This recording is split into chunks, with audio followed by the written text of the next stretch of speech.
Students, the brilliant academy a unique study centre में आप सभी का स्वागत है।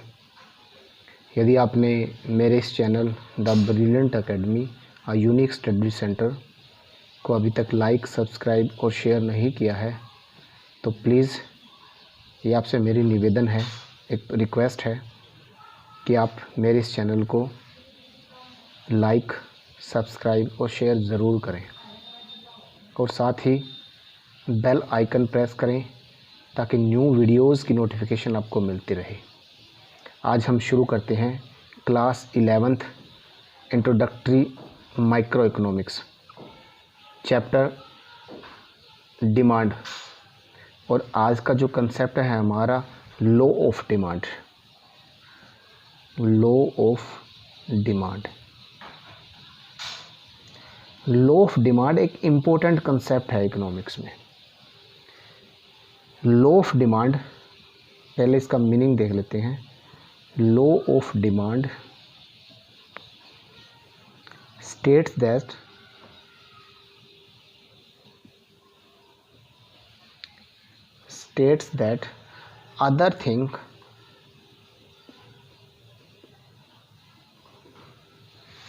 other things being equal, constant, other thing being constant, there is inverse relationship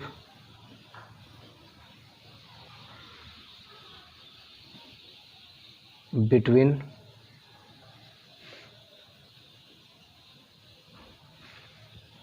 quantity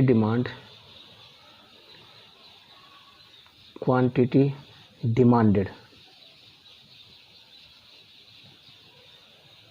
and price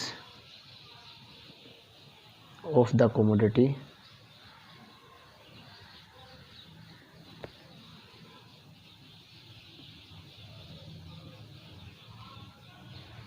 अब इसको समझते हैं।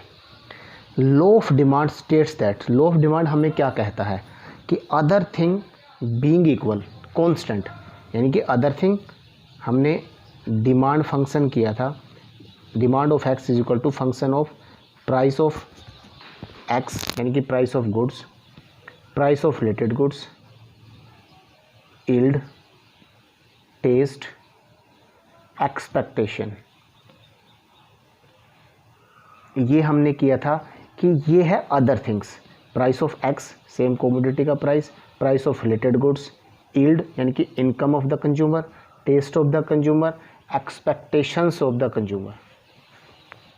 बीइंग इक्वल, बीइंग कांस्टेंट, इसमें किसी प्रकार का बदलाव नहीं होगा तभी लॉ ऑफ डिमांड अप्लाई करता है।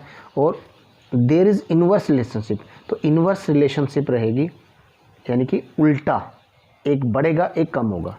Between quantity demand, quantity demanded मतलब किसी पार्टिकुलर प्राइस पर जो कमोडिटी परचेज की जाती है उसको बोलते हैं quantity demanded, and the price of the commodity, और प्राइस ऑफ द कमोडिटी में और क्वांटिटी डिमांडेड में इनवर्स रिलेशनशिप है।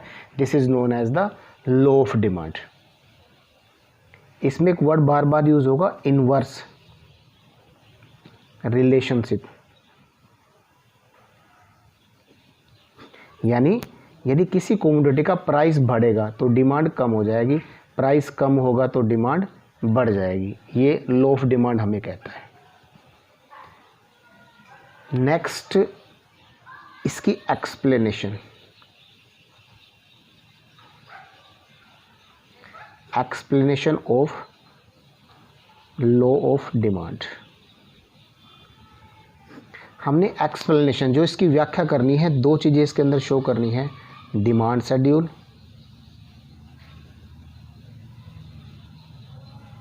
और डिमांड कर्व।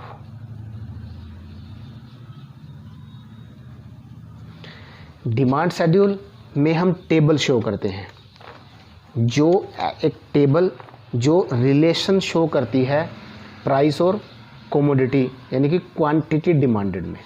जैसे सबसे पहले हम डिमांड शेड्यूल बनाते हैं। ये डिमांड शेड्यूल है एक टेबल जिसमें price of x in Indian rupees and quantity demand यानी कि Q x, quantity demanded of x in units. तो हमने एक ऐसी टेबल बनानी है जो इन्वर्स रिलेशन शो करेगी प्राइस और क्वांटिटी पे। फॉर एग्जांपल यदि ये 1 है, 2 है, 3 है, 4 है, प्राइस इंक्रीज हो रहा है तो क्या होगी, क्वांटिटी डिमांडेड कम होगी। 4 है, 3 है, 2 है, 1 है। तो ये है क्वांटिटी डिमांड शेड्यूल। तो डिमांड शेड्यूल जो इन्वर्स रिलेशनशिप शो कर रहा है प्राइस और क्वांटिटी में। यहाँ होगा क्या, प्राइस का इफेक्ट क्वांटिटी पे पड़ेगा, क्वांटिटी का इफेक्ट प्राइस पे नहीं, प्राइस के बढ़ने का इफेक्ट क्वांटिटी पे पड़ेगा। जैसे ही प्राइस बढ़ेगा क्वांटिटी कम होती चली जाएगी। ये इन्वर्स रिलेशनशिप है, डिमांड शेड्यूल है जो इन दोनों में, प्राइस में और क्वांटिटी में इन्वर्स रिलेशनशिप को शो कर रहा है। अब बात करते हैं डिमांड कारों की। तो पहले भी मैं इससे पहले वाली वीडियो में डिमांड कर्व बता चुका हूँ, चाहे वो इंडिविजुअल डिमांड कर्व हो, चाहे वो मार्केट डिमांड कर्व हो। ये ओरिजिन होता है ओ, ये ओ एक्सिस, ये वो वाई एक्सिस। ओ वाई पे हम प्राइस शो करते हैं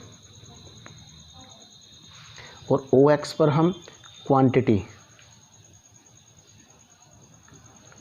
शो करते हैं, क्वांटिटी ऑफ एक्स या प्राइस ऑफ एक्स कमोडिटी। तो 1 2 3 4 इक्वल 1 2 3 4, 1 2 3 4। यदि प्राइस 1 है तो क्वांटिटी 4 है, तो ये 1 2 3 4, 1 2 3 4, ये 4 पे। यदि प्राइस बढ़ जाता है, प्राइस 1 से 2 बढ़ जाता है तो डिमांड 4 से 3 हो जाती है, कम हो जाती है। यही इन्वर्स रिलेशनशिप है। यदि प्राइस फिर बढ़ जाता है 3 तो डिमांड फिर हमारी और कम होके 2 पे आ जाती है। प्राइस यदि और बढ़ जाता है तो डिमांड और ज़्यादा कम होके 1 पे आ जाती है। तो ये जो कर्व बना ये हमारा डी है, डी डिमांड कर्व है, जिसकी स्लोप हमेशा डाउनवर्ड होती है, नेगेटिव स्लोप जिसको हम बोल सकते हैं। तो एक्सप्लेनेशन में हमने डिमांड शेड्यूल और डिमांड कर्व को बताना है। इसी चीज़ को हम एक्सप्लेन कर सकते हैं कि if the price of the any commodity is 1 then the quantity demand of a commodity is 4, the price will rise from 1 to 2, then quantity demanded will decrease from 4 to 3 and so on. This is the inverse relationship between price and quantity demanded. Next इसमें लिखेंगे assumptions।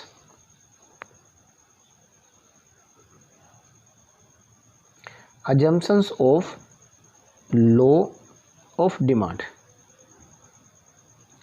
हर law किसी ना किसी assumptions पर based होता है। इसकी जो assumptions है वो है अदर थिंग। हमने इसके मीनिंग में देखा था, other thing being equal, other thing being constant. तो अदर थिंग्स में जिनको हम शामिल करते हैं वो है प्राइस ऑफ द कमोडिटी, जिस कमोडिटी का हम शेड्यूल बनाते हैं उसका price, price of the related goods, yield income of the consumer, taste of the consumer और expectation about the near future. ये सारे डिटर्मिनेंट ऑफ द डिमांड होते हैं जो इक्वल रहने चाहिए। अदर थिंग रिमेन कांस्टेंट, यानी कि price of the commodity will not be change, price of the related goods will not be changed, income of the buyer or consumer there is no change, taste and preferences of the consumer remain constant, or expectation about the near future and price of the commodity is not be changed. This is the assumptions of the law of demand. यदि other things being constant तब ही हमारा law of demand apply होता है, अन्यथा नहीं।